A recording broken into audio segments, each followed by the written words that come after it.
Duterte admits handshake deal with Chinese leader. Former President Rodrigo Duterte admitted that he and Chinese President Xi Jinping shook hands on keeping the status quo in the West Philippine Sea. In a press conference on Thursday, Duterte recounted his conversation with Xi in which they agreed that there would be no armed patrols and construction activities to prevent the escalation of the territorial dispute between their nations. Aside from the fact of having a handshake with President Xi Jinping, the only thing I remember was that status quo. That's the word. No movement, no armed patrols there. As is, where is, so we won't have any trouble. That's what I could remember.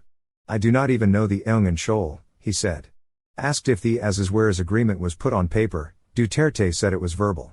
During my relations with China, Wulong written, there was no need for written agreements, except, for, trade which were signed by the undersecretaries, he said. Duterte's former spokesman Harry Roque claims that Duterte and Xi had a gentleman's agreement to dial down the tension in the West Philippine Sea. The deal also includes ceasing the delivery of construction materials to repair the Sierra Madre, a derelict Philippine Navy warship serving as a military outpost in Eung and Shoal. Despite the verbal agreement, Duterte said, "We have not conceded anything to China. I assure you that if it was a gentleman's agreement, it would always have been an agreement that will keep the peace in the South China Sea," Duterte said. There might have been exchange of control over the China Sea, but those were really territorial in nature, not involving the encroachment of China in an exclusive economic zone. Nobody in the Philippines today, either the Supreme Court, the Presidency or Congress can concede anything about territories. Hindi gawin ng presidente yan, that is not the president's job, he added.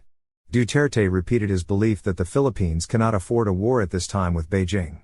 Duterte said that from his first state visit to Beijing and conversation with Xi, he knew that the Philippines could not risk to ramp up tensions with China.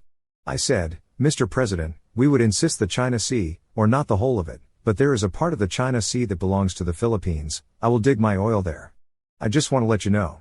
This is what Xi Jinping said, "I am afraid you cannot do that. Because it would mean trouble," Duterte said. And what I understand from what he said, there will be trouble, if we insist on our own way there, China will go to war, he said. Earlier this week, President Ferdinand Marcos Jr. said he was horrified by the rumored gentleman's agreement between Duterte and China over the West Philippine Sea. "We're talking to Duterte's former officials. Maybe not the former president himself, but we are asking all his former officials about that deal and explain to us so we will know what to do. We still haven't got a straight answer," Marcos said. During his Spock's Hour live show on his Facebook page on Thursday night, Roque also asked why Marcos was horrified when he did not even read the contents of the supposed agreement. Why was he even horrified? "Are you thinking right, PBBM, Marcos?" Roque said in Filipino. "You can only be horrified if you know what the agreement is all about." Marcos is only using the China issue to divert the public's attention from the pressing issues in the country, he said.